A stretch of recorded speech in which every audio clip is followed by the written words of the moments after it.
Welcome to The Last Breakfast. Please enjoy the video. You start by powering everything down and doing quick, targeted checks.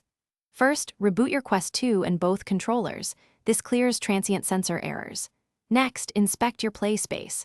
Remove mirrors, reflective surfaces, and strong direct lights that confuse sensors.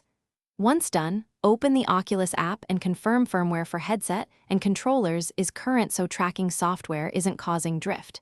Make sure batteries are at healthy levels. Low power often produces jitter or loss tracking, so swap if below 20%. Now you move into calibration and targeted resets to restore stable tracking. First, recenter your headset by holding the Oculus button and following the on-screen recenter prompts. This realigns virtual coordinates to physical space. Then power cycle controllers by removing batteries for 30 seconds before reinserting to reset internal sensors.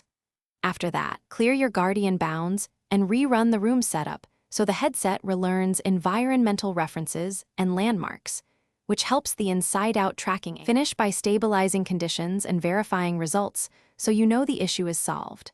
Adjust lighting to even ambient illumination. Avoid sunlight or lamps pointing at the headset cameras because directional glare breaks tracking. Then test in Oculus Home or a dedicated tracking test app. Move controllers through full range to confirm smooth responses.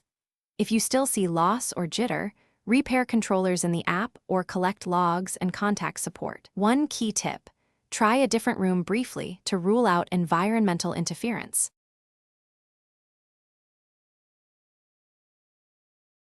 Thanks for watching. If this was helpful, leave a like and consider subscribing. See you next time.